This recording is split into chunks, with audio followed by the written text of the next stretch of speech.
Hai semuanya, gimana kabar kalian? Semoga selalu dalam keadaan baik. Jadi welcome back teman-teman di segmen analisa kripto. Dan di video kali ini kita akan bahas permintaan dari Sansang. Minta dibahas soal AVAX.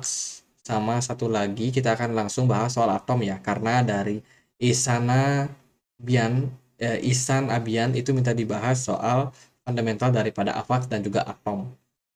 Ini di versus ini. Kita akan bahas dulu dari Avalanche ya atau AVAX. Hari ini AVAX diperdagangkan di kisaran harga Rp203. Teman-teman, harganya sedikit menguat. AVAX sendiri berada di peringkat 18. Ini adalah sebuah jaringan blockchain yang memang punya fungsi yaitu untuk meningkatkan jaringan ataupun meningkatkan efisiensi daripada jaringan yang sudah dibikin sebelumnya oleh Ethereum.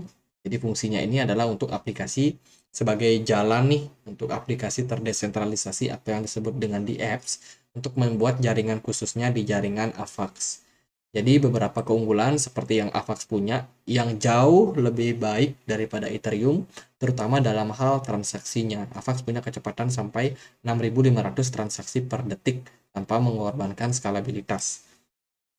Jadi itu banyak ya blockchain-blockchain yang berusaha untuk bersaing sama Ethereum. Tapi ya so far kalau soal smart contract, scalability, layer kedua, Ethereum masih lebih hebat, teman-teman.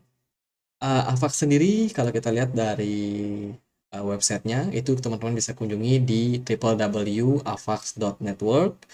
Ini nama proyeknya adalah Avalanche, nama token atau koinnya adalah AVAX ya, dengan tujuan yaitu ingin membuat banyak aplikasi di jaringan dari blockchain-nya. Kalau kita lihat transaksi per detiknya itu sudah sangat-sangat cepat, teman-teman. Terus juga kalau kita lihat dari validator yang memvalidasi transaksi daripada AVAX itu sekitar 1375 dengan active address itu sampai 8 million atau 8 juta ya. Kemudian juga untuk total value yang di lock itu sekitar 1,7 miliar US dollar. Sangat-sangat besar, teman-teman. Jadi ini founder-founder dari AVAX, orang-orangnya jelas. Dia juga adalah orang-orang yang nggak jauh-jauh daripada Ethereum. Dan satu lagi ada Sergey Navarov, ini dari co-foundernya Chainlink. Jadi otomatis orang-orang yang terlibat dalam proyek ini sebenarnya orang-orang yang sudah memahami apa itu blockchain dan melihat wah ini bisa di-solve nih, ada masalah apa, di-solve atau ditangani masalah tersebut. Sehingga ya terciptalah proyek-proyek baru yang tentunya akan lebih besar lagi teman-teman dalam komunitas ini. Kalau kita perhatikan juga dari Avascan, ini adalah sebuah apa ya namanya platform di mana kita bisa melihat seperti apa sih kepemilikan daripada koin AVAX. Paling banyak itu AVAX ada di Wrap atau token-token yang pindah ke jaringan blockchain lain. Sementara ada sekitar 0,6 yang sudah di burn, teman-teman. Ini address burn ya. Terus juga satu kepemilikan terbesar ini ada punya sekitar 1,5% AVAX di walletnya atau sekitar 5,3 juta. Kita coba untuk cek dia. Apakah bisa? Nah, ini kita bisa cek nih. Dia punya AVAX paling banyak. Dia juga punya USDT cukup banyak juga. Dan juga USDC coin. Untuk transaksi yang dia lakukan, itu kita bisa cek juga teman-teman. Ini transaksinya. Mereka aktif sekitar 4 hari lalu. Ada sekitar transaksi yang keluar ke USDT. So far kalau kita lihat dari pergerakan transaksinya itu rata-rata keluar ya dari AVAX. Dia pindahkan ke token-token lain seperti GMX token, USDC, STG. Aku nggak tahu itu koin-koin atau token apa. Ya itu kalau kita lihat dari kepemilikan wallet nomor 2. Jadi ada sekian dana yang keluar akhirnya teman-teman. Ini dimiliki oleh Foundation AVAX itu sekitar 0,5% aja, nggak terlalu banyak. Jadi dengan komposisi kepemilikan wallet yang seperti ini, sebenarnya AVAX ini cukup desentral. Ya, dia tidak dimiliki oleh satu institusi yang sangat-sangat powerful untuk menggerakkan harga AVAX. Jadi cenderung pergerakan AVAX itu murni market dan nggak terlalu banyak manipulasi yang dilakukan oleh wallet-wallet besar dengan kepemilikan yang besar untuk token AVAX. Dari update terbaru, mereka itu ada banyak kerjasama soal dunia gaming, teman-teman. AVAX ada kerjasama sama Ava Cloud. Ini adalah layanan Web3 ya, yang tentunya akan meningkatkan skalabilitas daripada AVAX. Ava Cloud. Terus juga proyek-proyek terbaru ini aku cek, dia baru aja melaunch yang namanya Web3 Game Studio Avalanche Arcade. Arcade game, teman-teman. Ini dilakukan di Japanese. Dia bekerja sama sama Japanese Media Powerhouse, seperti seperti rumah industri gaming gitu, teman-teman. Dimana di sana bisa bikin sebuah permainan dan lain sebagainya. Avax ini proyeknya banyak, mulai dari DeFi dia punya, kemudian di apps pun juga cenderung banyak. Gaming mereka baru aja berusaha merambah masuk ke dunia gaming.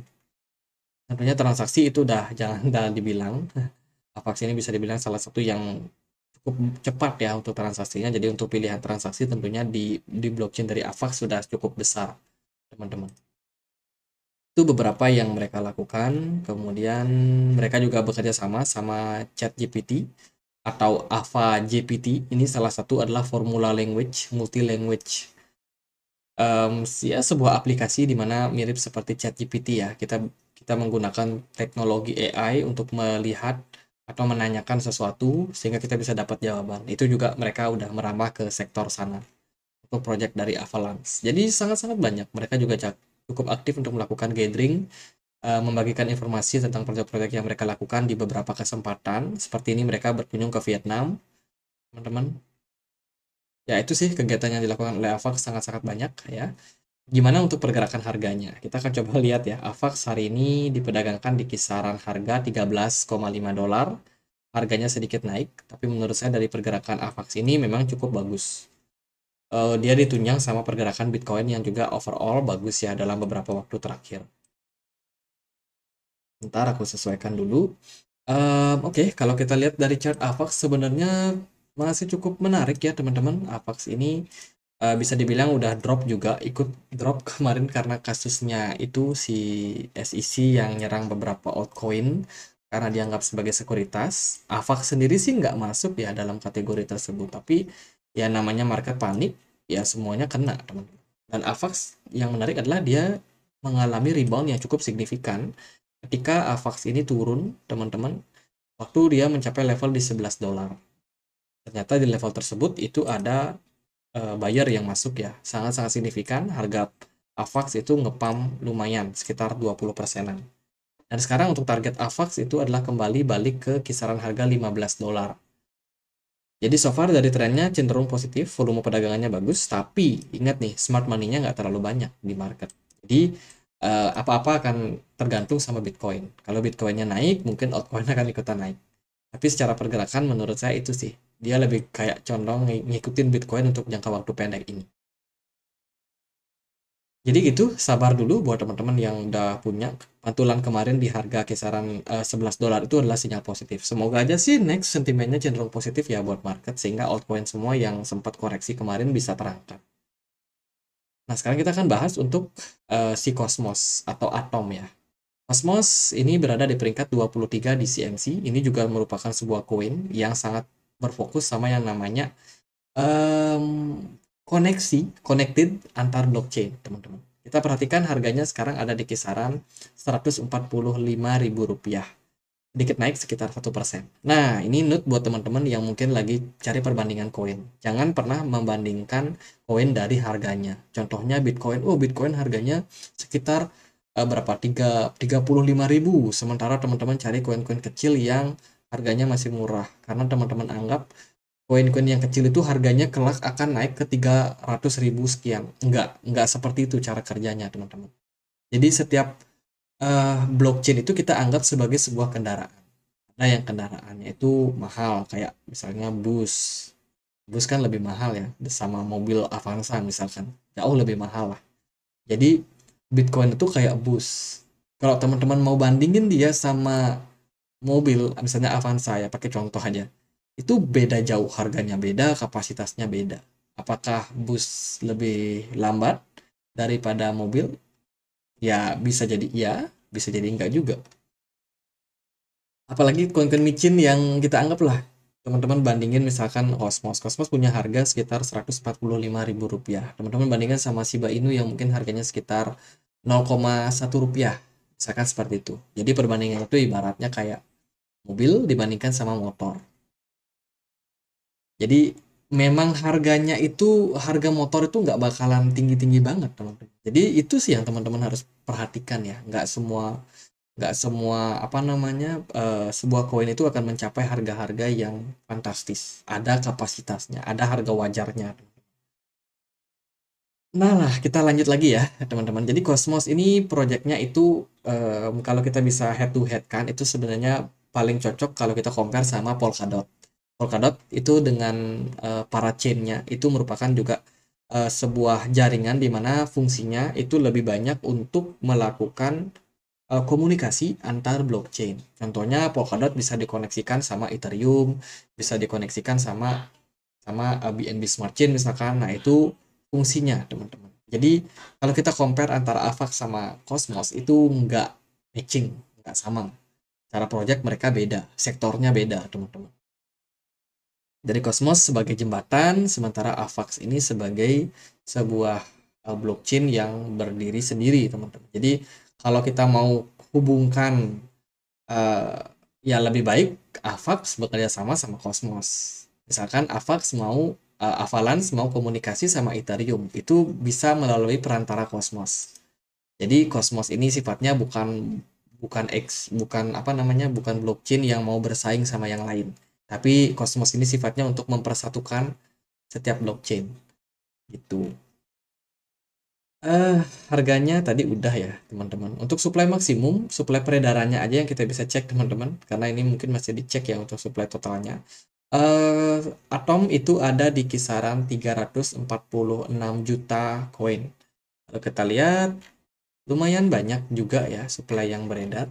Jadi kalau kita lihat dari informasinya, ini menyebut dirinya sebagai memecahkan beberapa masalah paling sulit yang dihadapi oleh industri blockchain. Cosmos bertujuan untuk menawarkan anti-dot protocol atau proof of working yang lambat, mahal, dan tidak dapat ditingkatkan dan berbahaya bagi lingkungan seperti yang digunakan untuk Bitcoin. Ekosistem yang terhubung. Tujuan lain dari proyek ini adalah teknologi yang lebih sederhana dan mudah untuk pengembangan berkat sebuah kerangka kerja modular menjelaskan aplikasi terdesentralisasi. Tak kalah penting protokol dari komunikasi antar blockchain. Nah, ini yang saya maksud. Protokol komunikasi antar blockchain memudahkan jaringan blockchain untuk berkomunikasi satu sama lain. Jadi itu Cosmos itu lebih banyak eh, berhubungan sama yang namanya blockchain satu dengan blockchain yang lain. Jadi sifatnya seperti itu. Kalau kita lihat dari Atom Scan, ini kita bisa cek bagaimana transaksi yang terjadi pada Cosmos. Kebetulan ini belum kelihatan nih transaksinya seperti apa chartnya, tapi so far dari pergerakan harga cenderung menguat. Aktivitas daripada jaringan transaksi Cosmos mungkin per video ini dibuat masih cukup lancar ya, karena dari blognya sendiri masih ada banyak transaksi yang terjadi, teman-teman. Kemudian dari Twitter sendiri, mereka ada upgrade namanya Eden is coming. Eden ini adalah apa ya? Rilis Cosmos SDK atau software development kit, semacam perangkat software gitu. Ini upgrade sifatnya software ya. Software untuk jaringan daripada Cosmos. Aku sendiri belum dapat informasi lebih lanjut soal Eden ini. Tapi ini mungkin akan meningkatkan skalabilitas dan juga kecepatan mungkin atau ya fungsi daripada Cosmos sendiri, teman-teman. Itu sih dari Cosmos. Mereka juga aktif tetap ya melakukan kerjasama-kerjasama dengan beberapa perusahaan. Ini mereka ada ngadain acara Hacktown juga, teman-teman. Interchain Hacktown for the future interchain NFT. Jadi ini kegiatannya lebih pada fokus ke NFT. Ya, tujuan Hacktown biasanya untuk mencari banyak bakat baru. Programmer-programmer semua dikumpulin, bikin acara. Mereka biasanya ada kompetisinya sih, teman-teman. Jadi gitu dari apa namanya project dari Cosmos. Kemudian kalau kita lihat dari informasi di bawahnya, mereka ada kerjasama sama beberapa perusahaan seperti Neuron ORG, Delphi Lab Cosmos Hacktown. Kemudian mereka juga kerjasama sama DYDX, ini salah satu DEX ya yang dimiliki oleh Ethereum. Nah itu sih kalau Cosmos dia nggak suka berantem-berantem teman-teman. Dia sukanya kita kerjasama aja bareng-bareng. Ngapain kita berantem? Nah kita langsung masuk ke pembahasan chart daripada harga Cosmos. Cosmos diperdagangkan di kisaran 9,6 dolar ya. Kemarin kita sudah pernah bahas Cosmos juga, teman-teman. So far pergerakannya cukup positif sebenarnya. Cosmos membentuk sebuah descending triangle. Dan so far kita expect dia mengalami kenaikan. Ternyata dia justru malah drop, teman-teman. Drop ke bawah ya. Kita perhatikan di sini sebenarnya untuk target profit atau target penurunan itu cukup dari sini kita tarik sini dan so far sudah tercapai. Cosmos ternyata drop dan sudah tercapai rebound dengan sangat-sangat baik dan cepat. Kita perhatikan level strong support saat ini buat Cosmos ada di kisaran 8,6 dolar. Dan sekarang potensialnya dia adalah untuk kembali growth, teman-teman. Untuk target tentunya bisa ke 19 dolar kalau trennya memungkinkan. Dari Bitcoin sendiri sebenarnya progresnya masih cukup bagus. Bitcoin sendiri berada di strong resistance di kisaran 30.000. Nah, Bitcoin ini akan berdampak sama altcoin yang lain. Tentu saja pertimbangan lain adalah BTC dominance yang sudah mulai cenderung turun. Ini bisa meningkatkan potensi untuk altcoin kembali growth ke depannya. Ya, kita lihatlah kemana harga dari Cosmos ke depannya. Kalau dari saya sih melihat potensi pergerakan Cosmos ini masih bisa untuk growth kembali, bahkan melampaui all-time high-nya. Karena melihat dari penurunan crash kemarin, ketika bear market, Cosmos ini cuma koreksi sekitar 80%-an something. Cosmos jauh lebih baik dari blockchain-blockchain yang lain. Even Polkadot sendiri yang sebenarnya proyeknya kurang lebih sama Cosmos, menurut saya Cosmos masih cenderung lebih strong terhadap tekanan jualan kemarin. Jadi menurut saya ke depannya ke arah Cosmos masih bakalan cenderung bullish. Dari volume perdagangan nggak terlalu bagus, ini terjadi penurunan dengan volume smart money yang masih cenderung kecil.